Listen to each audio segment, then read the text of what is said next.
Episode 699। इन हालात में बेइंतहा तजस्सुस के बायस कोई भी ख्याल खानी के लिए मजबूर हो सकता था। मैं भी मजबूर हो जाता, लेकिन सोनिया रुखसती के आखिरी लम्हे तक ताकीद करती रही थी। ख्याल खानी से परहेज करते रहना, जान पर बन आए या टेलीपैथी के बगैर कोई मुश्किल आसान ना हो, तब खूब सोच समझ कर ख्याल खानी करना, नहीं तो पछताओगे। एक औरत के हाथों मरते मरते बचे हो, अब तो अकल से काम लो। उसने दुरुस्त कहा था। दुश्मन औरत को मेरी कमजोरी बताते हैं। आज वो मुझे फरहाद नहीं समझते, मगर मेरी हरकतों से समझ लेंगे। मैं बेचैन होकर उस हसीना के दिमाग में जाऊंगा तो दो बातों का इंकशाफ होगा। एक तो यह कि मैं टेलीपैथी जानता हूं, दूसरे यह कि हुस्न शबाब देखकर फिसल जाता हूं। मैंने दिल मजबूत किया, उसे फिसलने से रोका और अपनी सीट पर जमकर बैठ गया। ये इरादा कर लिया कि उसकी सीट की तरफ सर घुमाकर भी नहीं देखूंगा। मेरे साथ वाली सीट पर एक बूढ़ी औरत आकर बैठ गई थी। कोई भी मुसाफिर उसके पास से गुजरता तो वो बार बार पर्स से आईना निकालकर मेकअप दुरुस्त करने लगती थी। उसे शुबा होता था कि गुजरने वाले उसके हुस्न को मैला करते जाते हैं। मैंने मुस्कुराकर कहा, मैं दुआ मांग रहा था कि मुझे कोई हसीन हम सफर मिले। आखिर मेरी दुआ पूरी हो गई। खुशी से उसकी बाछें खिल गईं। वो कहने लगी, बड़े शरीर हो, तारीफ करने का अंदाज बहुत खूब है।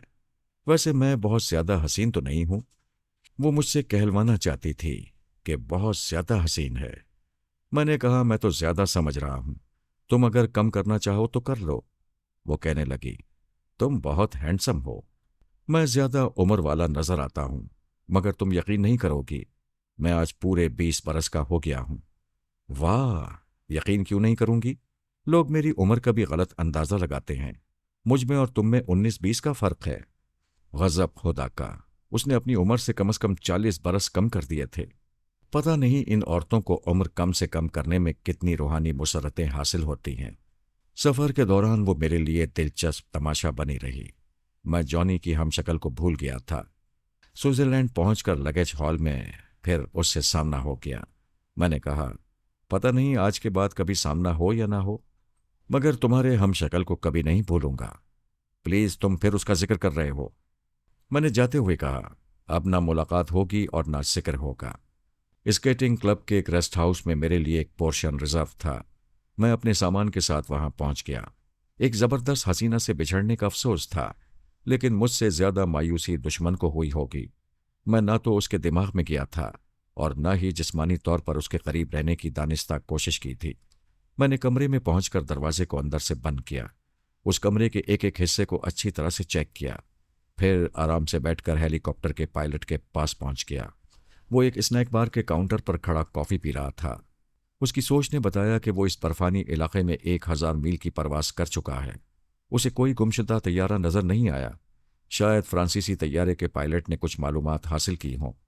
मैंने कहा, अगर अगवाशुदा तैयारा किसी जंगल में छुपाना हो तो पत्तों से भरी शाखें काटकर उस पर डाल देते हैं। वो हरे भरे पत्तों और झाड़ियों में छुप जाता है। यहाँ हद्दे नजर तक बर्फ ही बर्फ है। हो सकता है उन्होंने तैयारे को किसी खाई में ले जाकर उतारा हो और अब तक उस पर बर्फ की तहें जम गई हों। हाँ जनाब, ऐसा मुमकिन है। उन्होंने तैयारे को इसी तरह छुपाया होगा, लेकिन हम कैसे मालूम करें। यहाँ तो ऐसी 1 इंच जगह भी नहीं है जहाँ बर्फ जमी ना हो। पहाड़ों पर, मैदानों में, मकानों और दुकानों की छतों, दीवारों और बरामदों में बर्फ बिछी हुई है। अगर हम ग्लेशियर तोड़ने वाले डायनामाइट इस्तेमाल करें और आबादी से दूर मशकूक मकामात पर धमाके करते जाएं, तो शायद बर्फ के पिघलने से वो तैयारा नजर आ जाए। यहाँ की इंतजामिया धमाके करने की इजाजत नहीं देगी। उन्होंने तैयारे को जहां भी छुपाया है वहां कोई निशान रखा होगा, ताकि जरूरत के वक्त तैयारे को दोबारा बर्फ से निकाला जा सके। पायलट ने कहा, ऐसे किसी मखसूस निशान की तलाश के लिए नीची परवास करना होगी। क्या आप हमारे साथ आएंगे? नहीं, मैं दूर ही से रब्ता रखूंगा। तुम फिर परवास करो। मैं उससे रुखसत होकर तैयारे के पायलट के पास आ गया। वो सांस रोकने वाला था। मैंने कोड वर्ड्स अदा किए तो मुतमईन हो गया। वो एक होटल के कमरे में था। उसके आसपास 3 अफराद थे। एक के हाथ में रिवॉल्वर था, दूसरा उसके पीछे खड़ा हुआ था, तीसरे शख्स के हाथ में ब्रीफकेस था। वो पायलट से कह रहा था, मिस्टर हार्वे, हम तुम्हें जबरदस्ती तुम्हारे कमरे में लाए हैं। रिवॉल्वर की धमकी भी तुम्हारे सामने है। इसके बावजूद हम दोस्त हैं, तुम्हारी भलाई चाहते हैं। तुम फ्रांसीसी हुकूमत के वफादार हो, हम भी तुम्हारे हमवतन हैं। क्या ऐसा नहीं हो सकता कि तुम वतन के साथ हमारे भी काम आते रहो? पायलट हार्वे ने कहा, तुम लोग मुझे ट्रैप करके गलती कर रहे हो। क्या तुम नहीं जानते कि टेलीपैथी जानने वाले हमारे दिमागों में आते जाते रहते हैं? वो हंसते हुए कहने लगा, फरहाद की फैमिली में अब कौन टेलीपैथी जानने वाला रह गया है? कोई नहीं। एक आर्मर था, वो भी लापता हो गया है। रसवंती अभी जेरे इलाज है। वो ऐसे कच्चे जहन की औरत है कि दूसरे टेलीपैथी जानने वाले उसे हमेशा चक्कर देते रहेंगे। अगर तुम्हारे दिमाग में कोई आता हो तो हमें बताओ। अभी तक कोई दिमाग में नहीं आया है। पेरिस से रवानगी के वक्त मादाम सोनिया ने कहा था कि मादाम रसवंती नॉर्मल होते ही हमसे दिमागी राब्ता कायम करेंगी। पायलट हार्वे ने बड़ी सफाई से झूठ बोला था, जबकि उसे बताया गया था कि मिस्टर ब्राउन वुल्फ दिमागी राब्ता कायम किया करेंगे, और ये बात वो अपने बाप को भी नहीं बताएंगे। वो सोनिया की हिदायत के मुताबिक उन अजनबी दुश्मनों के सामने बातें बना रहा था। रिवॉल्वर वाले ने कहा, तुम योगा के माहिर हो। हमारा एक टेलीपैथी जानने वाला तुम्हारे दिमाग में आया था, तुमने सांस रोक ली। अगर मैं रिवॉल्वर या चाकू से तुम्हें जख्मी कर दूं तो दिमाग में आने वाले को कैसे रोकोगे? पायलट हार्वे मेरी हिदायत के मुताबिक बोला, जख्मी करने की क्या जरूरत है? मैं उसके लिए दिमाग का दरवाजा खुला रखूंगा। वो सब हंसने लगे। एक ने कहा, समझदार हो और अपनी जिंदगी से प्यार करते हो। दूसरे ने कहा, एक सवाल पैदा होता है कि जो को अगवा किया गया, जिस तैयारे में अगवा किया गया, वो तैयारा उन अतराफ में कहीं गुम हो गया। जो उस गुमशुदा तैयारे में भी मर सकती है। ये खबर आम होने के बाद सोनिया, पारस और अली तैमूर वगैरह में से कोई इधर नहीं आया। आखिर क्यों? हार्वे ने कहा, मैं उनके मुताल्लिक क्या कह सकता हूं? वो बड़े लोग हैं, उनसे तो हमारे आला हुक्काम भी कोई सवाल नहीं करते। ठीक है, मगर क्या यह हैरानी की बात नहीं है? यकीनन हैरानी की बात है। मैं समझता हूं पहले वो हमारी रिपोर्ट सुनना चाहते हैं, फिर वहां से कोई आएगा। एक ने पूछा, कोई मेकअप में आ सकता है? हाँ, बिल्कुल आ सकता है। आप ये बातें मुझसे क्यों पूछ रहे हैं? एक आखिरी सवाल का जवाब दो। ये फरहाद का हमशक्ल कौन है? वो हैरान होकर कहने लगा, फरहाद का हमशक्ल? मैंने ऐसे किसी हमशक्ल को नहीं देखा है। यहां फ्लाइंग क्लब के रेस्ट हाउस में देख सकते हो।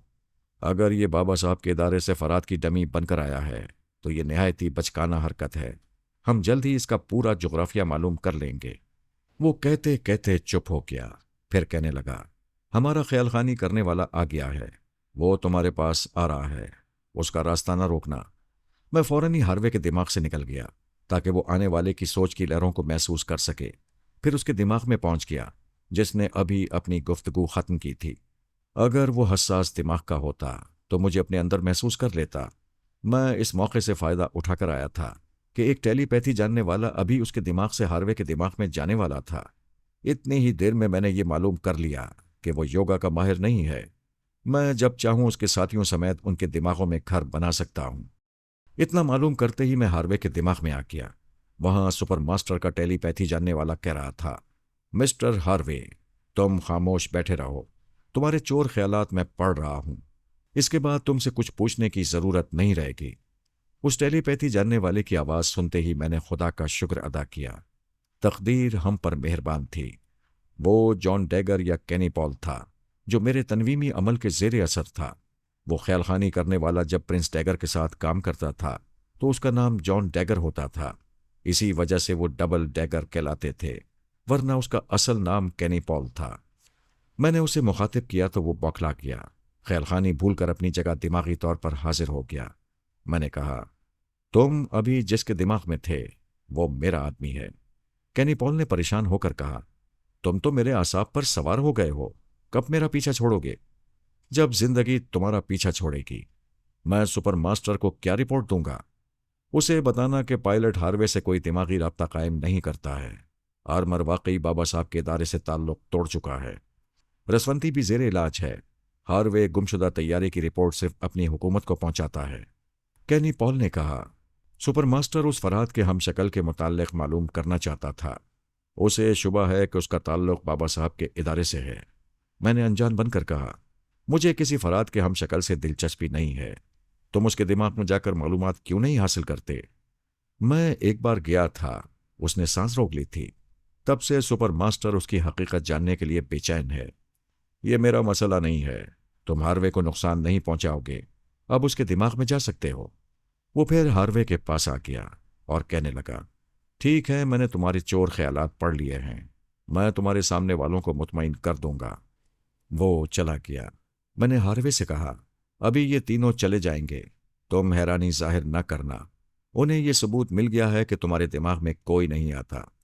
1 मिनट के बाद ही वो तीनों उसे कमरे में छोड़कर चले गए। मैंने कहा, अब बताओ तुमने यहां आकर कितनी परवास की। वो रिपोर्ट पेश करने लगा।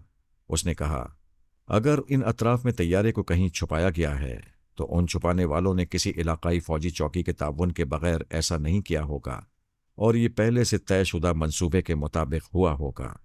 मैंने तायीद की, हाँ तुम दुरुस्त कहते हो। आइंदा तुम परवास के दौरान मुख्तलिफ फौजी चौकियों के पास लैंड करोगे, चौकियों के अफसरान से गुफ्तगू करोगे। ऐसे वक्त तुम्हारी जेब में पॉकेट रिकॉर्डर होना चाहिए ताकि बाद में मैं उन आवाज़ों को सुन सकूं। वैसे मैं परवास के दौरान तुम्हारे दिमाग में रहने का वक्त निकालूंगा। मैं उससे रब्ता ख़त्म करके अपनी जगह हाजिर हो गया। कुर्सी से उठकर खिड़की के पास आया, फिर उसके पर्दे को एक तरफ हटा दिया। उसी लम्हे में खिड़की के बाहर कोई उछलकर दीवार की आड़ में चला गया, यानी कोई बाहर खड़ा सुनगुन ले रहा था कि मैं अंदर क्या कर रहा हूं। मैं अनजान बन गया, जैसे किसी को उछलकर जाते हुए न देखा हो। खिड़की के शीशों पर बर्फ जमी हुई थी, कहीं कहीं से बाहर का मंजर दिखाई देता था। जवान लड़कियां और लड़के स्केटिंग शूज के जरिए बर्फ पर फिसलते जा रहे थे। एक शख्स सुर्ख लिबास में क्रिसमस फादर बना हुआ खिड़की के सामने आकर शीशे पर से बर्फ साफ कर रहा था। दूसरा हाथ हिलाकर मुझे हेलो भी कह रहा था। मैंने भी मुस्कुराते हुए हाथ हिलाकर हेलो कहा। ऐसे गरीब लोग बच्चों का दिल बहलाने और खैरात लेने के लिए क्रिसमस फादर का रूप इख्तियार करते हैं। मैंने खिड़की खोलकर कहा, हेलो फादर, मेरे यहाँ बच्चे नहीं हैं, फिर भी तुम खाली हाथ नहीं जाओगे। मैंने उसकी तवक्को से ज्यादा $10 दिए। वो खुश होकर चला गया। मैंने खिड़की बंद करके पर्दा बराबर कर दिया। इसके साथ ही उस रिवॉल्वर वाले के दिमाग में पहुंच गया जो अपने साथियों के साथ पायलट हार्वे के कमरे में आया था। उसके पास बैठा हुआ साथी ट्रांसमीटर पर गुफ्तगू कर रहा था। पता चला वो गुफ्तगू करने वाला शख्स उनकी टीम का लीडर है, योगा का माहिर और जबरदस्त फाइटर है। ट्रांसमीटर से आवाज आ रही थी, सर अभी वो खिड़की के पास आया, पर्दा सरकाकर बाहर का नजारा कर रहा था। मैंने शीशे साफ किए तो उसने खिड़की खोलकर मुझे $10 दिए। लीडर ने कहा, यह तो कोई मालूमात ना हुई, कोई काम की बात मालूम करो। सर वो रेस्ट हाउस के अंदर बैठ गया है, हम अंदर नहीं झांक सकते। बाहर वो नजर आएगा तो हम छेड़छाड़ से मालूमात हासिल कर लेंगे। इंतजार करो, मैं उसे बाहर निकालूंगा। उसने राब्ता खत्म कर दिया। मैं देखना चाहता था कि वो मुझे चार दीवारी से बाहर निकालने के लिए कौन सा कदम उठाना चाहता है। वैसे सुपर मास्टर सारा जोर इस बात पर सर्व कर रहा था कि फरहाद के हम शक्ल की असलियत क्या है, ये कौन है, कहां से पेरिस आया था और अब यहां आकर क्या कर रहा है। लीडर ट्रांसमीटर को ऑपरेट कर रहा था। राब्ता कायम होते ही कहने लगा, हेलो मैमूना, क्या रिपोर्ट है। वो कहने लगी, मैं हैरान हूं सर, बाबा साहब के इदारे से कोई फर्क नहीं आया है। मेरे साथी एंटी मेकअप लेंस के जरिए यहाँ की एक एक औरत और मर्द को चेक कर रहे हैं, अभी तक मेकअप में छुपने वाला चेहरा नजर नहीं आया है। अब किसी ने प्लास्टिक सर्जरी कराई हो तो यह अलग बात है। लीडर ने कहा, प्लास्टिक सर्जरी वाले भी ज्यादा देर छुप नहीं सकेंगे। फिलहाल तुम वो जगह छोड़ दो। रेस्ट हाउस के 6 नंबर वाले पोर्शन में वही फराद का हम शक्ल है, हमें जल्द से जल्द उसकी पूरी हिस्ट्री मालूम करना होगी। सुपर मास्टर सख्त नाराज है, हमने अभी तक उसकी असलियत मालूम नहीं की है। तुम उसे किसी तरह रेस्ट हाउस से निकालो या उसके साथ चार दीवारी में वक्त गुजारो, जिस तरह भी मुमकिन हो अपने हथकंडों से उसे बेनकाब करो। वो कहने लगी, ये मास्कमैन के आदमी क्या कर रहे हैं, क्या वो फरहाद के हमशक्ल को नजरअंदाज कर रहे हैं। वो नजरअंदाज नहीं कर रहे हैं। अभी मास्कमैन के खास मातहत ने मुझसे रब्ता किया था, कह रहा था बाबा साहब के इदारे ने किसी खतरनाक शख्स को फरहाद की डमी बनाकर भेजा है। वो सुपर ताकतों को किसी चक्कर में डालना चाहते हैं। बहरहाल मास्कमैन के आदमी भी फरहाद के हमशक्ल ब्राउन वुल्फ के पीछे लगे हैं। मैमूना ने कहा, हमें मालूम होना चाहिए कि उसे बेनकाब करने के लिए वो क्या कर रहे हैं। ऐसा ना हो कि मैं रेस्ट हाउस में जाऊं तो मास्कमैन के आदमियों से टकराव हो जाए। ऐसा नहीं होगा, तुम पूरी प्लानिंग के साथ जाओ। उसने राब्ता खत्म कर दिया। अब यह इंकिशाफ हुआ कि सुपर मास्टर और मास्कमैन का आपस में कोई समझौता हो गया है। इस समझौते के मुताबिक दोनों के खास आदमी एक दूसरे के ताउन से फराद की फैमिली को घेरने का मंसूबा बना चुके हैं। जोजो के अगवा होने का ड्रामा प्ले किया गया है। मास्कमैन ने शोर मचाया कि सुपर मास्टर के आदमी जोजो को ले गए हैं और तयशुदा मंसूबे के मुताबिक सुपर मास्टर ने इस इल्ज़ाम को कबूल कर लिया। किसी तैयारे को उस इलाके में पहुंचाकर गुम कर दिया गया ताकि हमें यकीन हो जाए कि हमारी जोजो पर उफ्ताद आ पड़ी है। यूं सोनिया, पारस और अली तैमूर वगैरह उसे बचाने के लिए उधर दौड़े चले आए। ऐसा मंसूबा बनाने की वजह भी समझ में आ रही थी। मेरे बाद टेलीपैथी जानने वाला आर्मर था। दुश्मनों ने आर्मर का जहन हमारी तरफ से मोड़ दिया था। सिर्फ एक रसवंती रह गई थी। उन्होंने सोचा ये बेहतरीन मौका है। फराद की फैमिली के बाकी मानदा मेंबरों को फ्रांस से बाहर बुलाकर मौत के घाट उतारा जाए। जो एक ऐसी हस्ती है जिसे मुसीबतों से बचाने के लिए सब न सही, पारस जरूर इधर आता, लेकिन वो भी नहीं आया। वैसे उन्हें यकीन नहीं था, बल्कि वो यकीन की हद तक समझ रहे थे कि सोनिया और पारस नाकाबिल शनाख्त मेकअप में जरूर आए होंगे और उनकी तरफ से ध्यान हटाने के लिए और दुश्मनों को उलझाने के लिए फराद की डमी भेजी गई है। मैं लीडर के पास खड़े हुए शख्स के दिमाग में था। बड़ी खामोशी से मालूम कर रहा था ये मैमूना कौन है। उसकी सोच बता रही थी कि एक काफिर हसीना है, बहुत तेज तर्रार और मक्कार है। शराब उसके लिए पानी है। सुबह नहार मुंह पीना शुरू करती है, फिर जहां भी फुर्सत मिलती है या नशा टूटता है वहां पीने लगती है। कमाल यह है कि पूरे होशो हवास में रहती है। अक्सर लोग उसे मदहोश समझकर धोखा खा जाते हैं। मैं मैमूना की खोपड़ी में पहुंच गया। ज्यादा पीने वाली खा मदहोश और गाफिल ना होती हो, मगर उसका दिमाग हसास नहीं हो सकता था, और यही बात थी। उसने मेरी सोच की लहरों को महसूस नहीं किया। वो मेरी तरफ आने की तैयारी कर रही थी, खूब बन संवर रही थी। इसके साथ ऐसी तदबीरें भी सोचती जा रही थी जिस पर अमल करके वो मुझे पहली मुलाकात में अपना दीवाना बना ले। इधर मैंने लिबास तब्दील किया। बर्फानी इलाके के लिहाज से गर्म कपड़े, ओवरकोट, कानों को ढांपने वाली टोपी और सियाह चश्मा पहनकर आईना देखा तो इतनी सारी चीजों में मेरा चेहरा भी बड़ी हद तक छुप गया था। कोई मुझे गौर से देखकर ही फराद का हमशक्ल कह सकता था। मैं मैमूना के आने से पहले बाहर निकल जाना चाहता था। वो काफिर हसीना होगी, मगर मैं एक दुश्मन औरत के साथ चारदीवारी के अंदर काफिर बनना नहीं चाहता था। वो अपने कॉटेज से निकल चुकी थी। उसका कॉटेज दूसरी पहाड़ी पर था। एक पहाड़ी से दूसरी पहाड़ी तक झूलती हुई कुर्सी में बैठकर आना होता था। वो हैंगिंग चेयर पर आ रही थी। नीचे हजारों फुट की गहराई थी। मैं चाहता तो उसकी खोपड़ी घुमाकर हैंगिंग चेयर से मौत की बस्ती में गिरा सकता था, लेकिन ये दानिशमंदी ना होती। वो अपने लीडर से बराबर राब्ता रखती थी। मैं उसके दिमाग में रहकर उनकी बहुत सी बातें मालूम कर सकता था, इसलिए उसका जिंदा रहना जरूरी था। मैंने सोचा था कि वो जब रेस्ट हाउस के सामने आएगी तो उसके वो तमाम साथी जो मेरी निगरानी कर रहे थे, उनकी तवज्जो सामने वाले दरवाजे पर होगी।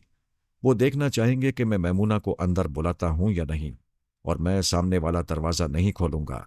जैसे ही वो दस्तक देगी मैं पिछले दरवाजे से बाहर चला जाऊंगा। आखिर वो रेस्ट हाउस के करीब आ गई। मैं उसके दिमाग में रहकर देख रहा था। वो इत्मीनान से चलते हुए दरवाजे की तरफ आ रही थी। मुझे दस्तक का इंतजार था। उसने करीब पहुंचकर कॉल बेल की तरफ हाथ बढ़ाया, फिर रुक गई। उसे रेस्ट हाउस के बाहर ही फरात अली तैमूर नजर आ रहा था, और वो उसी रेस्ट हाउस के बरामदे से मेरे दरवाजे के करीब से गुजर रहा था। ये मेरे लिए हैरानी की बात थी। मैं अंदर था, फिर वो बाहर किस फरहाद को देख रही थी। मैं उसके दिमाग में संभल गया। जरा तवज्जो से उसकी सोच के जरिए मालूम करने लगा ये मामला क्या है। वो फरहाद जैसे ही उसके करीब से गुजरने लगा, वो मुस्कुराकर कहने लगी, हेलो मिस्टर। फरहाद रुक गया।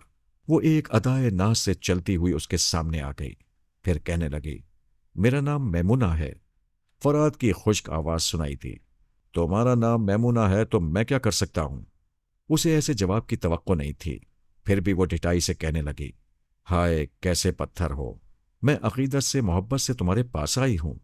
मैं तुम्हारे कारनामे पढ़ते पढ़ते दीवानी हो गई हूं। वो कहने लगा, तुम गलत समझ रही हो।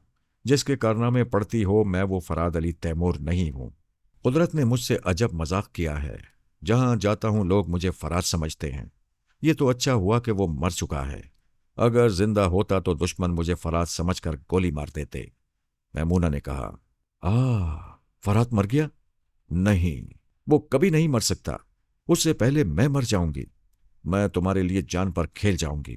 मुझसे झूठ ना बोलो। तुम जिंदा हो, मेरी आंखों के सामने हो। मिस मैमूना, तुम चाहती क्या हो? मैं तुम्हारे साथ किसी बार में बैठकर पीना चाहती हूं।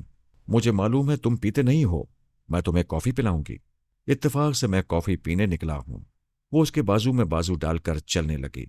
उसकी सोच बता रही थी कि इस तरह लगकर चलने से वो अपने बदन की हरारत उसे पहुंचाती रहेगी, यूं गैर शऊरी तौर पर अपनी तरफ झुकाती रहेगी। वैसे ये कमाल हो गया। दुनिया वालों के जाविया निगाह से मेरी मौत के बाद फिर किसी फराद अली तैमूर की जरूरत नहीं रही थी। दुश्मन इत्मीनान की सांस ले रहे थे और दोस्त अपने अपने धंधों से लग गए थे।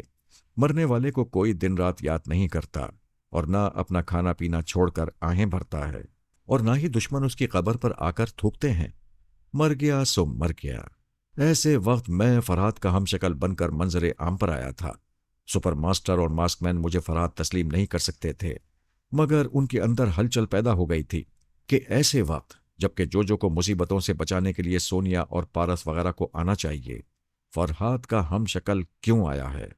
यक ना शुद्ध दो शुद्ध। अभी वो एक के लिए हैरान और मुतजस्सिस थे कि दूसरा कहीं से आ गया था। मैं उसकी आवाज सुन चुका था, उसके दिमाग में जा सकता था।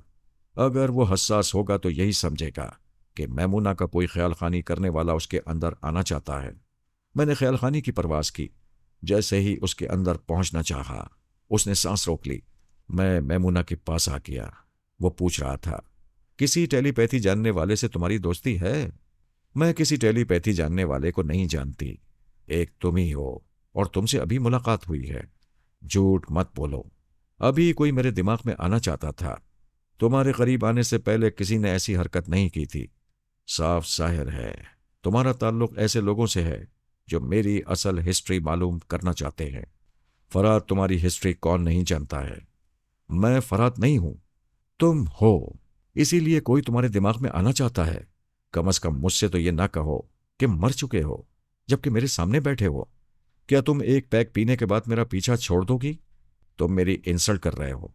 आखिर तुम्हें क्या हो गया है? तुम तो बहुत जिंदा दिल और हसीनों के शिदाई थे। क्या मैं हसीन नहीं हूं? मैं तुम्हारे हुस्न का क्या करूं? ताज्जुब है, मर्द होकर हुस्न का इस्तेमाल पूछ रहे हो। क्या मुझसे पहले कोई औरत तुम्हारी जिंदगी में नहीं आई है? उसने दिल पर हाथ रखकर कहा, एक औरत, सिर्फ एक औरत ऐसी है जिसे मैं चाहता हूं, जिसे हासिल करने के लिए मैं अपनी सारी जिंदगी दांव पर लगा दूंगा। वो खुशनसीब कौन है? वो हसरत भरे लहजे में बोला, सोनिया। मैं एकदम से चौंक पड़ा। फिर दूसरे ही लम्हे मुझे याद आ गया कि प्रिंस डैगर सोनिया का आशिक है। सोनिया ने मॉस्को में रहकर उससे प्यार का नाटक किया था और वो सच्चा आशिक बन बैठा था। एक बार उसने कहा था कि सुपर मास्टर की लॉबी छोड़कर सोनिया के पास आने के लिए उसे चेहरे पर प्लास्टिक सर्जरी करानी पड़ेगी, ताकि सुपर मास्टर का कोई बंदा उसे पहचान न सके। और नए रूप में आने के लिए उसने फैसला कर लिया था कि फरहाद से मुशाबियत रखता हुआ चेहरा अपनाएगा, ताकि सोनिया उसकी ज़ात में फरहाद को देखकर उससे मोहब्बत करती रहे। और आज वो फरहाद बनकर ही आ गया था। मैंने सोनिया को मुखातिब किया, फिर कहा, मुबारक हो, तुम्हारा आशिक यहां पहुंच गया है। तुमने आते ही बकवास शुरू कर दी। काम की बात करो। ये काम की ही बात है। प्रिंस डैगर मेरी सूरत बनाकर यहां आ गया है। क्या वाकई? हाँ, मैंने एक औरत के दिमाग में रहकर उसकी आवाज सुनी थी। पहले याद नहीं आया कि एक बार तुम्हारे लिए उसकी आवाज सुन चुका हूं, जब उसने औरत से कहा कि वो इतनी बड़ी दुनिया में सिर्फ एक औरत को चाहता है और वो सोनिया है। तो मुझे याद आ गया कि वो मेरा रकीब है। आह, क्या मेरा रकीब मुझसे अच्छा है? हाँ, बेशक तुमसे लाख दर्जे अच्छा है। दुनिया की हसीन तरीन औरतों के मुंह पर कह देता है कि सिर्फ सोनिया उसकी आइडियल है। वो किसी औरत की तन्हाई में नहीं जाता। मेरी आरजू में कुंवारा फिर रहा है। क्या तुम उस पर जुल्म नहीं कर रही हो? आशिक को कड़ी आजमाइश से गुजरने के लिए जालिम बनना पड़ता है। जब वो आजमाइश पर पूरा उतरेगा तो मैं उसे जीवन साथी बना लूंगी। खबरदार, मुंह तोड़ दूंगा। तुम्हारी तन्हाई में मेरे सिवा कोई नहीं आ सकता, और तुम्हारी तन्हाई में सब आ सकती हैं। तुम निहायती बेशरम, लुच्चे और लफंगे हो। औरत का मान रखने वाली कोई भी खुददार औरत ऐसे मर्द को चाहती है जिसकी तन्हाई सिर्फ उसके लिए हो। प्रिंस डैगर आजमाइश पर पूरा उतर रहा है। मैं बहुत जल्द उसके हक में धमाकाखेज फैसला करने वाली हूं। मालूम होता है प्रिंस डैगर की शामत आ गई है। अगर तुमने उसे नाखून भर भी नुकसान पहुंचाया तो मैं तुम्हारे पीछे पंजे झाड़कर पड़ जाऊंगी। तुम भी जानते हो दुनिया भी जानती है, जिसके पीछे मैं पड़ जाऊं वह मौत के बाद ही मुझसे पीछा छुड़ा पाता है। प्रिंस डैगर जबान का सच्चा है, जो कह रहा है उस पर अमल करता जा रहा है। उसने मेरे लिए सुपर मास्टर को छोड़ दिया, अपना मुल्क, अपनी कौम, अपने दोस्त अहबाब को छोड़ दिया। उसकी अपनी कोई पसंद नहीं है, वो मेरी पसंद को अपनी पसंद बना लेता है। इसलिए अच्छे बच्चे बनकर अपने काम से काम रखो। रसवंती के लहजे में उससे राब्ता कायम करो और कहो कि वो मेरे दिमाग में आए। मैं उससे कुछ खट्टी मीठी बातें करूंगी। तुम मुझे जला रही हो, मैं कोई नया आशिक नहीं हूं कि रकाबत में सुलगता रहूंगा। तुम उसके साथ जहन्नुम में जाओ, मैं उसे भेज रहा हूं। मैंने उससे राब्ता खत्म किया। थोड़ी देर तक बेचैनी से उठकर टहलता रहा। वो दुरुस्त कह रही थी, मैं हर चाही हूं। कम से कम उस जैसी खुददार औरत मुझे बर्दाश्त नहीं कर सकती। इसीलिए 20-22 बरस से उसने अलहदगी इख्तियार कर ली थी। अब कभी मेरी तन्हाई में आने का कोई चांस नहीं था। लेकिन वो औरत थी, उसके भी जज्बात थे। वो सिर्फ ऐसे मर्द की मोहब्बत चाहती थी जो सिर्फ उसका अपना हो, और उसे ऐसा साथी मिल रहा था। मैंने एक जोर की ठोकर मारी। सामने वाली सेंटर टेबल दूसरी तरफ उलट गई। पहली बार जिंदगी में मैंने रकाबत महसूस की। वो मेरी जान थी, मेरा जहान थी। मैं उसे किसी दूसरे में दिलचस्पी लेते नहीं देख सकता था। ये भी हो सकता था कि वो मेरी आवारगी पर मुझे शर्म दिला रही हो। मैंने हकीकत मालूम करने के लिए ख्यालखानी की परवास की। फिर प्रिंस डैगर के सांस रोकने से पहले कहा, मैं रसवंती हूं। वो कहने लगा, यस मादाम, सोनिया से राब्ता करो। मैं उसके दिमाग से चला आया। चंद सेकंड चुपचाप बैठा रहा। जब अंदाजा हो गया कि वो सोनिया के दिमाग में पहुंच गया होगा और अब उसकी मौजूदगी में सोनिया मुझे महसूस नहीं करेगी, तो मैं उसके पास आकर खामोशी से उसकी बातें सुनने लगा। वो पूछ रहा था, तुम्हें कैसे पता चला कि मैं स्विट्जरलैंड में हूं? क्या मादाम रसवंती यहां हैं? नहीं, वो जेरे इलाज है। मेरे अपने कुछ सराय हैं जिनके जरिए मैंने तुम्हें ढूंढ लिया है। ढूंढ लेने का मतलब यह हुआ कि तुम मुझे याद करती रहती हो और मुझे तलाश करती रही हो। हाँ, तुमने मुझे भुला दिया था। मैं किस दिल से भुला देती? ऐसा ना कहो, मैंने भुलाया नहीं था, बल्कि मुसीबतों में घिर गया था। सुपरमास्टर से पीछा छुड़ाने के दौरान बड़ी दुश्वारियों से गुजरता रहा हूं। ये एक तवील रुदात है। मैं ये रुदात डायरी में लिखता जा रहा हूं, ताकि फरहाद की तरह मेरी तुम्हारी दास्तान हयात का भी सिलसिला शुरू हो जाए। प्रिंस, तुम फरहाद बनने के चक्कर में कहीं अपनी गर्दन फंसा लोगे। तुम्हारी वो डायरी दुश्मनों के हाथ लगेगी तो भेद खुल जाएगा। तुमने मेरी मोहब्बत में सुपरमास्टर को छोड़ा है और फरहाद की शक्ल इख्तियार की है। सोनिया, मैं नादान नहीं हूं। मैंने अपनी डायरी में अपना, तुम्हारा और सुपरमास्टर वगैरह का नाम नहीं लिखा है। अहम बातों को कोड वर्ड्स में लिखा है। उन्हें मेरे सिवा कोई नहीं समझेगा। जब तुम्हारे सिवा कोई नहीं समझेगा तो ये बातें दिमाग में महफूज रखो। इस खुशफहमी में ना रहो कि दूसरे ना समझ होते हैं। उस डायरी को अभी इसी लम्हे जला डालो। उसे जलाने के लिए होटल के कमरे में जाना होगा। यहां एक औरत मेरे पीछे पड़ गई है। मैं अभी उससे पीछा छुड़ा कर जाता हूं। उसे जलाने के बाद मुझसे राब्ता करना। तुमने ये नहीं पूछा स्विट्जरलैंड क्यों आया हूं? पूछूंगी, पहले जाओ। इससे पहले कि वो जाता, मैं सोनिया के दिमाग से चला आया ताकि उसके बाद वो मुझे महसूस ना कर ले। मुझे जरा इत्मीनान हुआ कि उसने प्रिंस से महज लगावट की बातें की थीं। मैं उसके अंदाज को खूब समझता था। उसने मोहब्बत का वो अंदाज नहीं अपनाया था जो मेरे लिए अपनाया करती है। मैंने उल्टी हुई सेंटर टेबल को उठाकर सीधा कर दिया। मैंने पिछले दरवाजे को खोलकर देखा। वो क्रिसमस फादर नजर नहीं आया। कोई दूसरा निगरानी करने वाला भी नहीं होगा। वो प्रिंस डैगर को मेरा हमशक्ल देखकर उसके पीछे गए होंगे। मैंने अपना मुख्तसर सा सामान उठाया, फिर वहां से चल पड़ा। हैंगिंग केबिन में बैठकर दूसरी पहाड़ी पर पहुंचा। वहां किसी होटल का कमरा खाली नहीं था। तमाम कॉटेज भी रिजर्व थे। किसी के साथ शेयर करके एक ही कॉटेज में रहना गवारा ना था, और मैं मायूस होकर वापस जाना नहीं चाहता था। मैंने एक कॉटेज के मालिक को ज्यादा रकम का लालच दिया। उसने कहा, कल एक कॉटेज खाली होने वाला है। तुम 24 घंटे के लिए मेरे दूसरे कॉटेज में रह सकते हो। वहां 2 बेडरूम और एक कॉमन रूम है। एक बेडरूम में पहले से एक किराएदार है। तुम दूसरे बेडरूम में रह सकते हो। मैंने उसके साथ जाकर कॉटेज को देखा, फिर 24 घंटे के लिए वहां रह गया। यूं भी मुझे ख्यालखानी के लिए एक बंद कमरे की फौरी जरूरत थी। मैं दरवाजा अंदर से बंद करके मैमूना के पास पहुंच गया। वो गुस्से में थी। अपने साथियों से कह रही थी, वो कमबख्त बहुत मगरूर है। मेरा एक पैक खत्म होने तक भी साथ न रह सका। अचानक उठकर बोला, मुझे फौरन होटल के कमरे में जाना है। और वो चला गया। वो अपने साथियों के साथ होटल में दाखिल हुई। उन्होंने छुपकर मेरी तस्वीर उतारी हुई थी। उसने वो तस्वीर काउंटर पर दिखाकर पूछा, ये शख्स किस कमरे में है? काउंटर गर्ल ने कमरे का नंबर बताते हुए कहा, वो अभी लिफ्ट से गया है। वो सब तेजी से चलते हुए दूसरी लिफ्ट में पहुंचे, फिर उसके जरिए ऊपर जाने लगे। मैं चाहता तो रसवंती के लहजे में उसे पेश आने वाले खतरे से आगाह कर देता, मगर दो बातें थीं।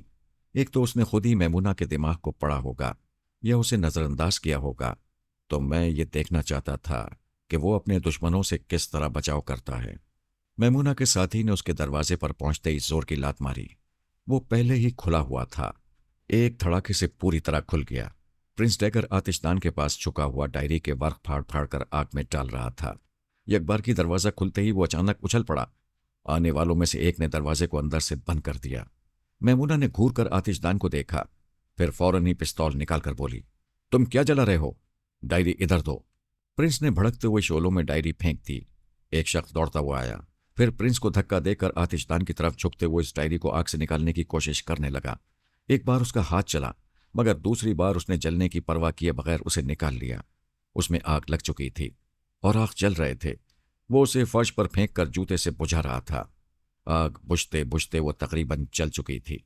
एक शख्स ने प्रिंस का गिरेबान पकड़कर पूछा, यह किसकी डायरी थी? इसमें क्या लिखा हुआ था? यही बताना होता तो मैं इसे जलाता क्यों? ये कहते ही प्रिंस ने उसके पेट में घूंसा मारा। वो झुका तो दूसरा घूंसा मुंह पर मारकर दूसरी तरफ उल्टा दिया। बाकी दो साथियों ने रिवॉल्वर निकाल लिए। मैमूना आराम से एक सोफे पर बैठकर कहने लगी, मैं प्यार से काबू में करने आई थी। तुम लात जूते खाकर काबू में आना चाहते हो? प्रिंस ने पूछा, तुम लोग मुझसे क्या चाहते हो? तुम्हारी असलियत मालूम करना चाहते हैं। मेरा नाम हैरी वॉटसन है, पेरिस में रहता हूं। मुझे इल्म नजूम से दिलचस्पी है। यही मेरा जरिया मुआश है। जिस मुल्क में जाता हूं लाखों डॉलर कमा लेता हूं। अभी तुम क्या जला रहे थे? मेरी डायरी थी। उसमें एक हसीना से इश्क की रुदात लिखी हुई थी। मैं उस हसीना को बदनाम नहीं करना चाहता था, इसलिए उसे जला दिया। मैमूना ने कहा, तुमने बार में कहा था सोनिया से इश्क करते हो। वो इसलिए कहा था कि तुम मुझे फरहाद समझ रही थी। फरहाद की मुनासबत से मैंने सोनिया का नाम लिया था। बकवास कर रहे हो। डायरी में इश्क की रुदात नहीं, कुछ अहम राज की बातें थीं।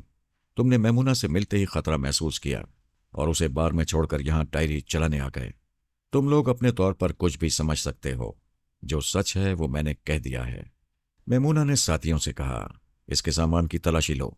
एक साथी ने अचानक ही मैमूना के मुंह पर उल्टा हाथ रसीद किया। वो चीखते हुए उसे गालियां देते हुए सोफे से उछलकर खड़ी हो गई। मैं समझ गया। प्रिंस उनके हाथों में रिवॉल्वर देखकर टेलीपैथी का हथियार इस्तेमाल कर रहा था।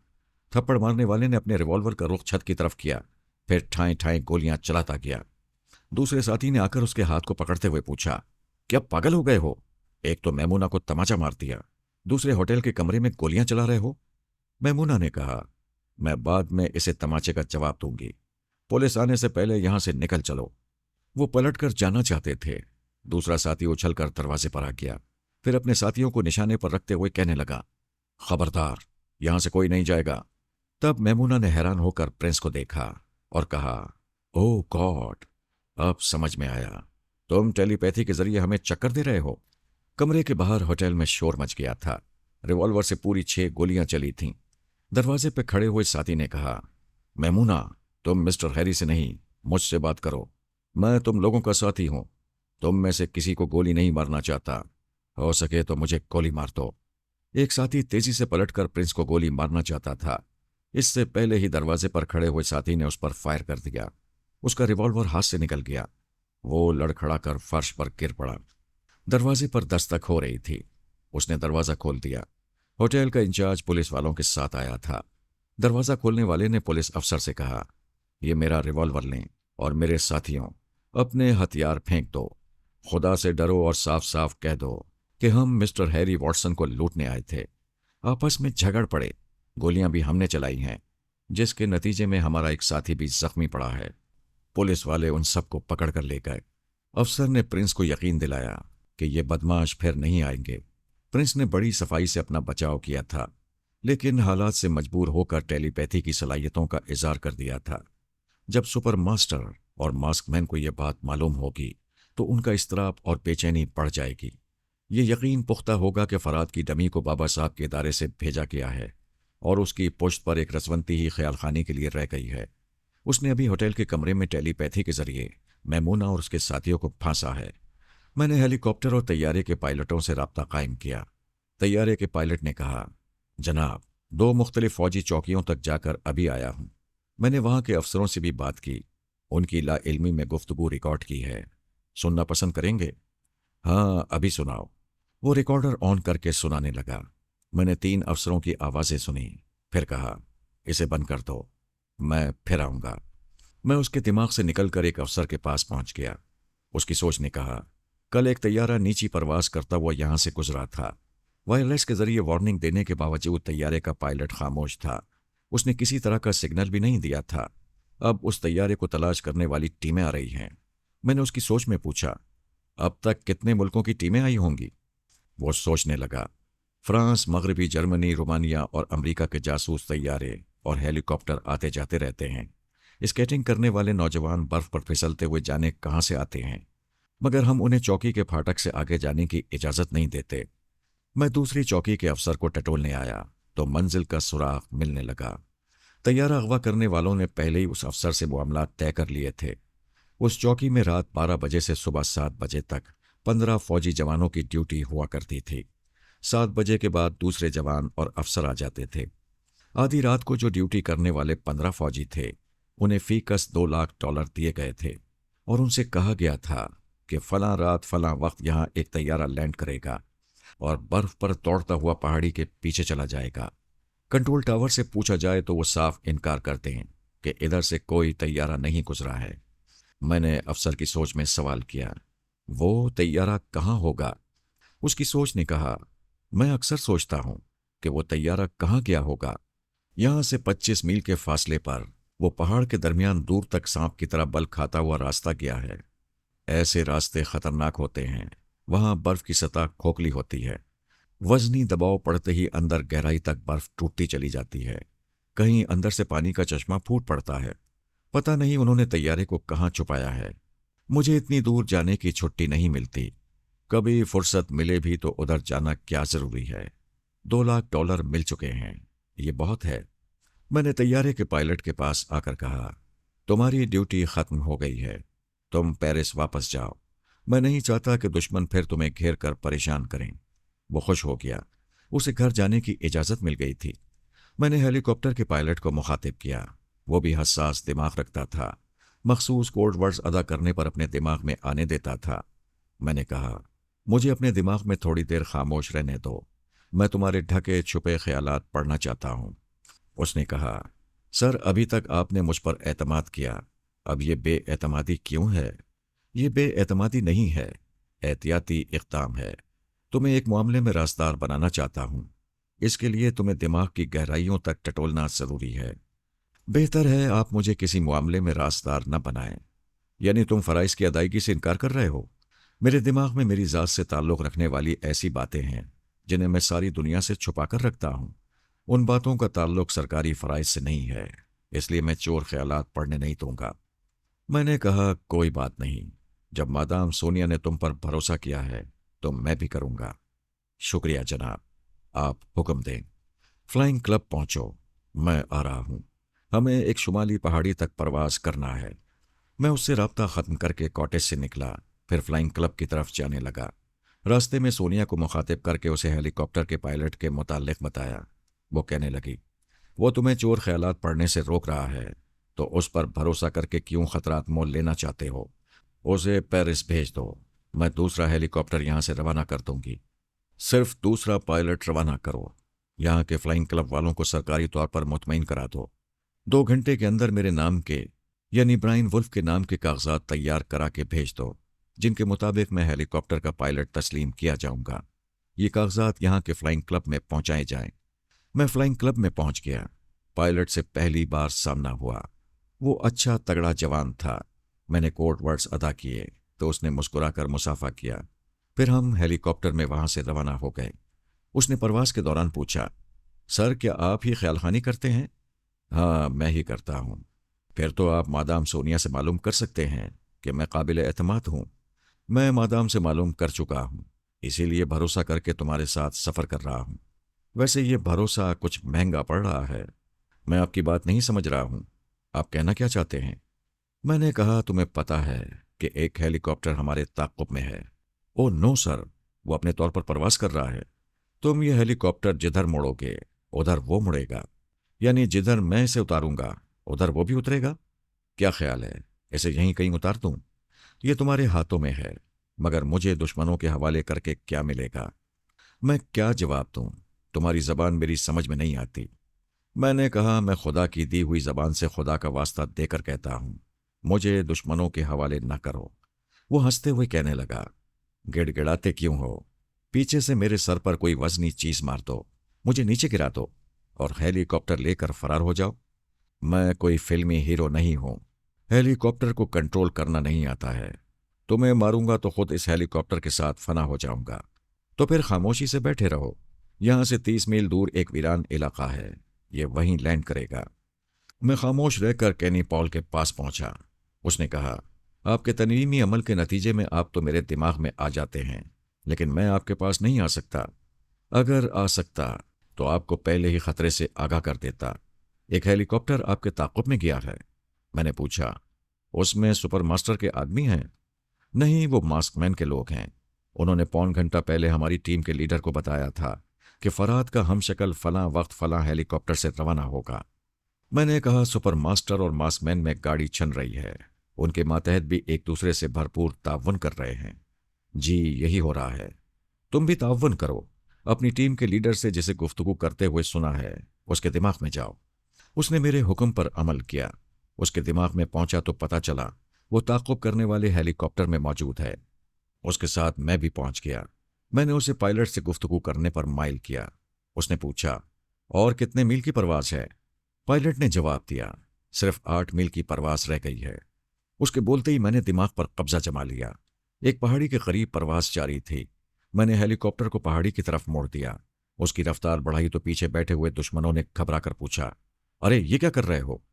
उन्हें मौत ने जवाब सुनने की मोहलत नहीं दी।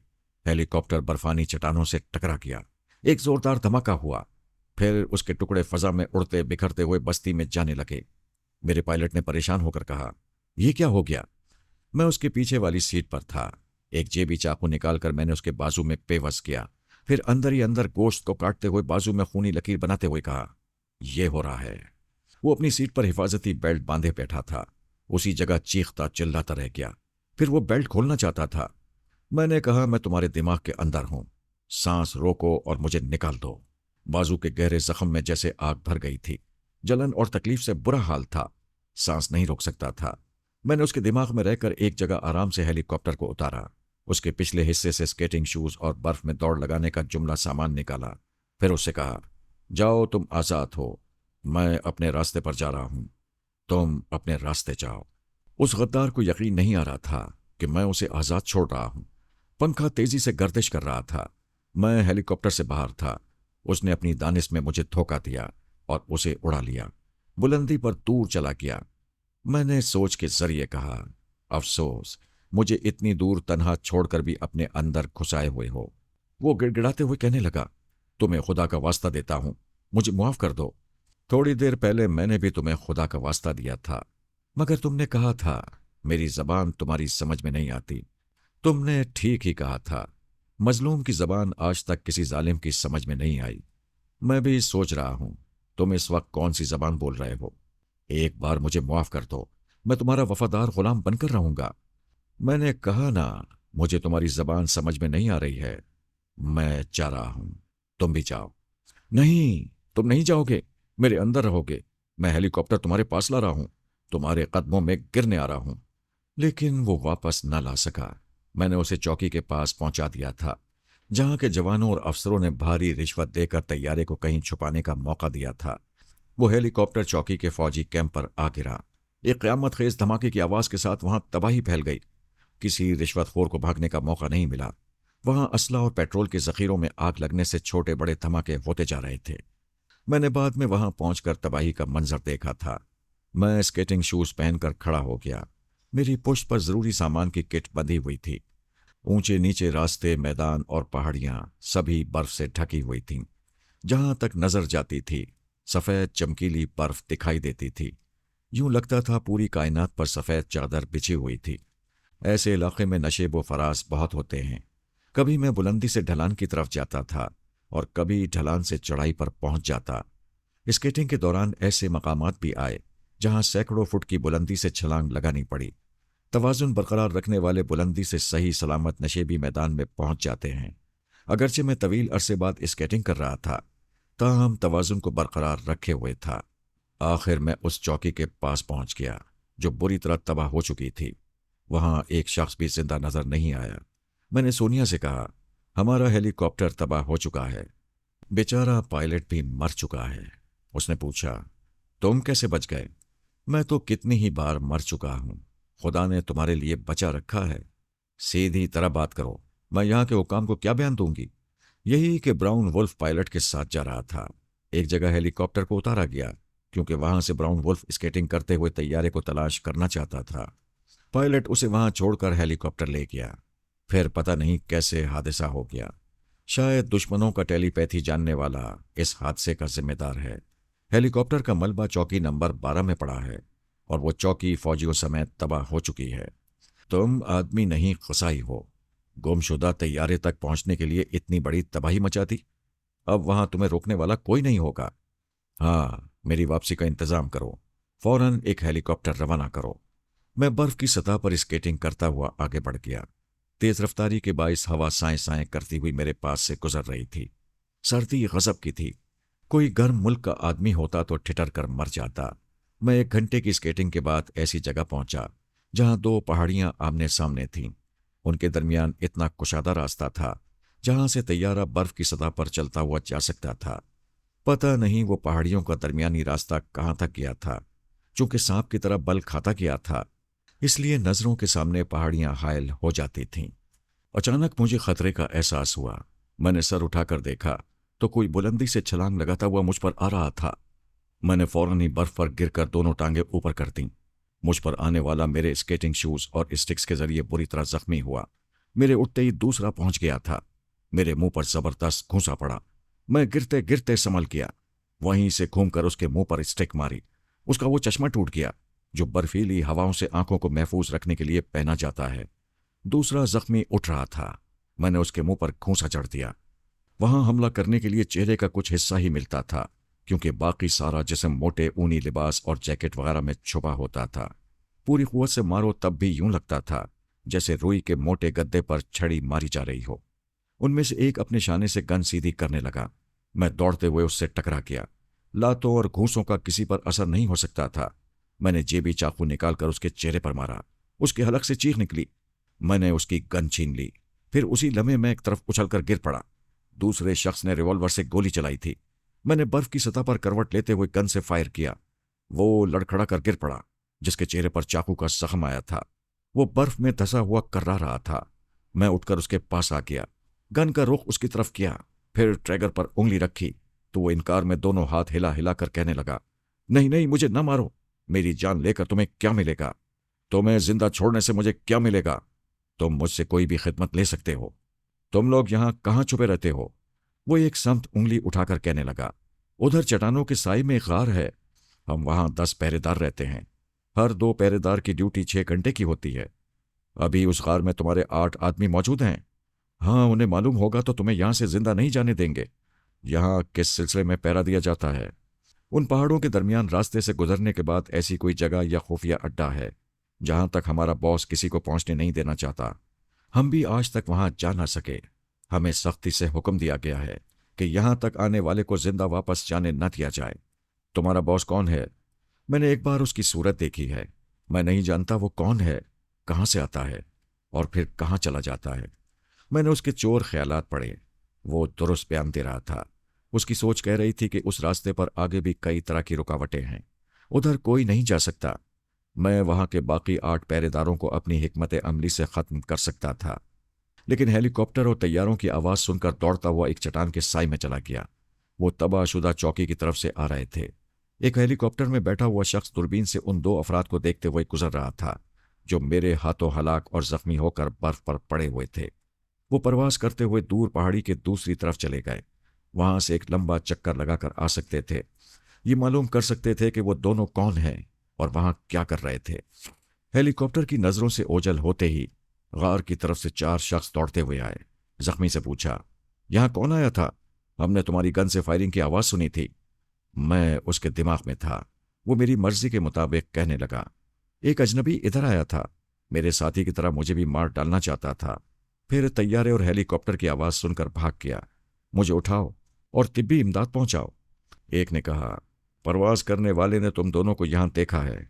हम तुम्हें ले जाएंगे तो वो तुम्हें तलाश करते हुए गार तक आ जाएंगे। ये कहते ही उसने जख्मी साथी को गोली मार दी। फिर वो चारों जिधर से आए थे उधर दौड़ते चले गए। हेलीकॉप्टर वापस आ रहा था। जब वो करीब आकर उतरने लगा तो मैं चट्टान के पीछे से निकलकर सामने आ गया। उनसे किसी तरह का खतरा नहीं था।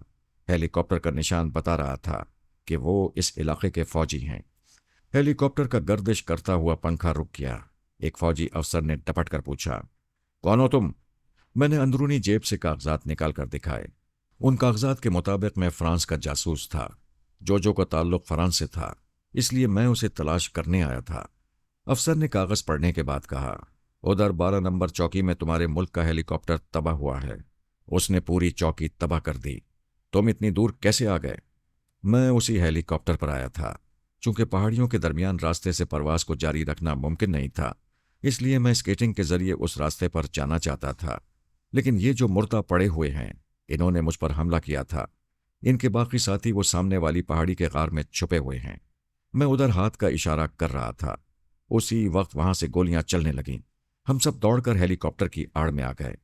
मैंने कहा, उनके पास जदीद तरीन खतरनाक हथियार हैं और तुम तादाद में सिर्फ 5 हो। हथियार भी ना होने के बराबर हैं। यहां से निकल चलो। हम हेलीकॉप्टर में सवार हो गए। फौजी अफसर फायरिंग करने वालों को गालियां दे रहा था और कह रहा था, फौजी जवानों के साथ अभी वापस आएगा और मुनज्जम हमला करेगा। एक एक से पूछेगा कि वो इन अतराफ में क्या कर रहे हैं, फिर उन्हें कुत्ते की मौत मारेगा। मैं समझ रहा था वो उनका कुछ बिगाड़ नहीं सकेगा। गार में छुपे रहने वाले इतने अहमक नहीं होंगे कि फौज के मुनज्जिम हमले के इंतजार में बैठे रहेंगे कि आओ हमें कानूनी गिरफ्त में ले लो या गोली मार दो। उनके जिंदा बचे रहने से मुझे नुकसान नहीं पहुंच सकता था। मैंने उनमें से एक की आवाज सुन ली थी। उसका लहजा मेरे जहन में नक्श था।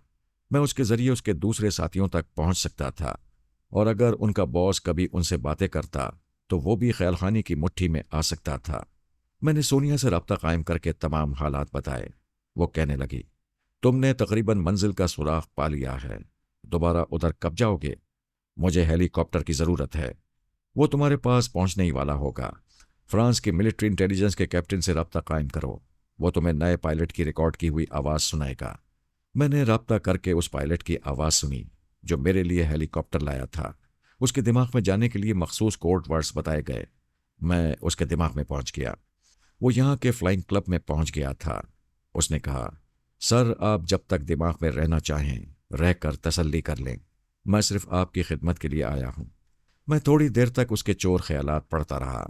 फिर कहने लगा, तुम बहुत अच्छे और बहुत काम के आदमी हो। अभी आराम करो। जब जरूरत होगी तो तुम्हें बुला लूंगा। फौजी अफसर ने मुझे उस पहाड़ी पर पहुंचा दिया जहां एक कॉटेज में मुझे रात गुजारना थी। शाम के साए फैल रहे थे। मैं किसी क्लब में वक्त नहीं गुजार सकता था। दुश्मन ताक में लगे थे। मैं कॉटेज का दरवाजा खोलकर कॉमन रूम में आ गया। वहां का दूसरा किराएदार अभी तक नहीं आया था। कहीं क्लब में रंग रलियां मना रहा होगा। मैं अपना कमरा खोलकर अंदर आ गया। दरवाजे को अंदर से बंद किया और जूतों समेत बिस्तर पर लेट गया। वहां शाम के 4 बजे से अंधेरा छाने लगता था। रात बहुत लंबी होती थी, दिन छोटा होता था। मैंने अपने ऊपर कंबल डालकर दिमाग को हिदायत दी, फिर बेवक्त सो गया। इरादा था रात के 2 बजे हेलीकॉप्टर के जरिए चौकी नंबर 12 से आगे जाऊंगा। वहां खुफिया अड्डा कायम करने वाले आधी रात के बाद मुजरिमाना सरगर्मियों में मसरूफ रहते होंगे। बहरहाल मैं शाम के 5 बजे नींद की आगोश में गया था। दिमाग को हिदायत दी थी कि रात 11 बजे आंख खुल जाए, मगर 9 बजे ही अचानक नींद उड़ गई। इसका मतलब था कोई कॉटेज में दाखिल हुआ है। मैं उठकर बैठ गया। कोई दरवाजा खोलकर अंदर आया था और अब उसे अंदर से बंद कर रहा था। वो उसी कॉटेज का किराएदार होगा, लेकिन वो चोरों की तरह दबे कदमों चल रहा था। उसके जूते चुगली खा रहे थे। मैं बिस्तर से उतरकर दरवाजे के पास आया। उसकी की होल में लगी हुई चाबी खींचकर निकाल ली। इस तरह की होल से कॉमन रूम की हल्की सी रोशनी मेरे कमरे में आने लगी। वो अजनबी मेरे दरवाजे की तरफ ही आ रहा था। जब वो बिल्कुल करीब पहुंच गया तो की होल से रोशनी कम हो गई, क्योंकि वो दरवाजे और रोशनी के दरमियान आ गया था। शायद चाबी के सुराख से आंख लगाकर मुझे देख रहा होगा। मैंने अचानक ही दरवाजा खोल दिया। हल्की सी चीख उभरी, क्योंकि वो दरवाजे पर अपना बदन का जोर डालकर की होल में झांक रहा था। इसलिए उसके खुलते ही वो चौखट पर औंधे मुंह गिर पड़ा। सुनहरी जुल्फों से पता चला वो लड़की है, वरना इस सर्द इलाके में लिबास की ज्यादती से लड़के लड़की की पहचान बमुश्किल होती थी। जब वो उठने लगी तब मैंने उसकी सूरत देखी। वो वही लड़की थी जो पेरिस एयरपोर्ट में मिली थी और जो जॉनी की हमशक्ल थी और जॉनी से नफरत करती थी। वो उठते हुए गुस्से से बोली, तुमने अचानक दरवाजा क्यों खोला? मेरा दरवाजा है, मैंने खोला। और मैं जो गिर पड़ी इसके लिए तुम अफसोस भी नहीं कर सकते? और तुम दूसरों के कमरे में झांकने की गलती का एहसास नहीं कर सकती? मैंने कोई गलती नहीं की। मैं तुमसे पहले इस कॉटेज की किराएदार हूं। यहां किसी आने वाले के मुताल्लिक मालूमात हासिल करना मेरा हक है। तुम झांक कर मालूमात हासिल कर रही थी। अगर मैं बेलिबास होता तो? उसने घूर कर देखा, फिर कहा, तुम बेशरम और बकवास करने वाले किराएदार हो। मैं अभी कॉटेज के मालिक से शिकायत करके तुम्हें यहां से निकलवाऊंगी। वो गुस्से से पांव पटकती हुई जाने लगी। कॉमन रूम के वस्त में पहुंचकर रुक गई, जैसे कुछ याद आया हो। उसने पलटकर मुझे गौर से देखा, फिर कहा, अरे तुम तो वही हो। हाँ वही हूं। तुम एयरपोर्ट पर मिले थे। ये मुकद्दर के खेल हैं। हम मिल के बिछड़ गए, बिछड़ के फिर मिल गए। मैं तुमसे नहीं मिल रही हूं। होश फहमी में न रहना और मुझे कोई नादान लड़की न समझना। मैं बहुत चालाक हूं। खूब समझती हूं कि तुम मेरा पीछा करते हुए यहां आए हो। ताज्जुब है, तुम कैसे समझ गई? भाई वाकई चालाक हो। सिर्फ चालाक नहीं, खतरनाक भी हूं। पिस्तौल छुपा कर रखती हूं। तुम बदमाशी करोगे तो धम से गोली मार दूंगी। क्या तुम्हारे पिस्तौल से धम की आवाज आती है? हाँ आती है। क्या तुम बदमाशी करोगे? नहीं करूंगा। मुझे अकेली समझकर कमरे में तो नहीं आओगे? तुम अकेली कहाँ हो? पिस्तौल साथ में है। मुझे पिस्तौल वालियों से बड़ा डर लगता है। वो मुतमईन हो गई। उसने अपनी दानिश में खतरनाक लड़की का चेहरा बनाया, मुझे खूंखार नजरों से देखा, फिर अपने कमरे में चली गई। एक हसीन लड़की गुस्सा करे तब भी बला की हसीन लगती है। खतरनाक और खूंखार बन जाए तब भी उसकी अदाएं लूट लेती हैं। मैंने अपने कमरे में आकर गौर किया। उस लड़की का दोबारा मिलना क्या इत्तेफाक है। कॉटेज के मालिक ने मुझे उसके करीब पहुंचाया था। क्या उसे सिर्फ किराए से सरोकार था या उसने बाकायदा मंसूबे के तहत ऐसा किया था? बहुत सोच समझकर मैं उस मालिक के दिमाग में गया। उसकी सोच ने बताया, एक हफ्ता पहले एक शख्स आया था और कहा था, तुम्हारे पास जितने कॉटेज हैं वो मुझे 2 हफ्ते के लिए किराए पर दे दो। उसने 6 कॉटेज के लिए $1 लाख दिए। फिर कहा, उन कॉटेजों में से एक कॉटेज ऐसा रखो जिसका एक कमरा तुम इस लड़की को दोगे। उस शख्स ने उस लड़की की तस्वीर दिखाई जो अभी मेरे कमरे में झांक रही थी। कॉटेज के मालिक ने पूछा, क्या मैं इसके नाम से रिजर्व कर दूं? नहीं, वो लड़की भटकती हुई यहां आएगी। उसे किसी होटल और कॉटेज में जगह नहीं मिलेगी। ये आप कैसे कह सकते हैं? जगह तो कहीं ना कहीं मिल ही जाती है। वो कहने लगा, मैं इन पहाड़ों के तमाम होटलों और कॉटेजों को किराए पर ले चुका हूं। अब तुमसे ये सौदा करने आया हूं। उस लड़की को कहीं जगह नहीं मिलेगी। वो यहां जरूर आएगी। जी समझ गया। मैं उसके लिए एक कॉटेज का कमरा खाली रखूंगा, मगर दूसरे कमरे का क्या होगा? उस शख्स ने मेरी तस्वीर निकाल कर दी, फिर कहा, यह शख्स भी भटकता हुआ आएगा। दूसरा कमरा इसे दोगे। जी समझ गया। तुम उन दोनों से बाकायदा किराया वसूल करोगे और किसी से यह जिक्र नहीं करोगे कि मैंने तुमसे इस तरह का सौदा किया है। कॉटेज के मालिक की सोच ने बताया कि मेरे लिए बाबा साहब के इदारे से आने वाले किसी फर्द के लिए किसी तरह पहले से जाल बिछाया गया है और ये लड़की दुश्मनों की आलायकार है। मैं खामखा इसके दिमाग में जाने से परहेज करता रहा। जब यह वाज़ेह था कि वो मुझे बाबा साहब के इदारे से आने वाला दुश्मन समझ रहे हैं, तो फिर लड़की से दूर रहना जरूरी नहीं था, बल्कि ये मालूम करना जरूरी था कि वो सुपर मास्टर से ताल्लुक रखती है या मास्क मैन से। मैं उसके दिमाग में पहुंच गया। उसने अपने कमरे का दरवाजा अंदर से बंद कर लिया था और उस दरवाजे की होल से एक आंख लगाए बाहर कॉमन रूम में देख रही थी। कि मैं अपने कमरे में हूं या कॉमन रूम में, यानी वो मेरे चाल चलन का अंदाजा करना चाहती थी। मैंने उसके दिमाग में ये ख्याल पैदा किया कि अजनबी उसके दरवाजे के बाहर छुपा हुआ है और अभी की होल के रास्ते फूंक मारेगा। ये ख्याल पैदा करते ही मैंने ख्याल की फूंक मारी। उसे ऐसा ही लगा जैसे की होल के रास्ते फूंक आकर उसकी आंख में लगी हो। वो चीख मारकर पीछे कालीन पर उलट गई, अपनी आंख को छू कर देखने लगी। वो यही समझ रही थी कि मैंने बाहर से फूंक मारी है। वो उठकर गुस्से से दरवाजा खोलकर बोली, तुम्हें शर्म नहीं? वो बोलते बोलते रुक गई। वहां मैं नहीं था। वो नागवारी से अपने एक कान को पकड़कर मरोड़ते हुए बोली, तेरे कान पकड़कर समझाऊं, जरा होश में रहा कर। यहां कोई नहीं। तूने खुद ही सोचा कि वो फूंक मार रहा है और खुद ही गिर पड़ी। बोल तू, उल्लू की पट्टी है। फिर खुद ही आहिस्तगी से कहने लगी, हाँ मैं उल्लू की पट्टी हूं। अब मैं उस अजनबी के बारे में नहीं सोचूंगी, उसकी ऐसी की तैसी। उसने कमरे में आकर दरवाजे को अंदर से बंद कर दिया। आतिशदान के पास आकर थोड़ी सी लकड़ियां उसमें डालकर आग को और तेज करने लगी। फिर अपनी कलाई की घड़ी देखते ही चौंक गई। 10 बजने के लिए 2 मिनट रह गए थे। दूसरों के लिए चौंकने की बात नहीं थी। 24 घंटे में 2 बार 10 बजते हैं। लेकिन उसके साथ अजीब ट्रेजेडी थी। वो 10 बजने से पहले किसी कमरे में या किसी बाथरूम में बंद हो जाती थी, क्योंकि ठीक 10 बजे रात को वो मर जाया करती थी।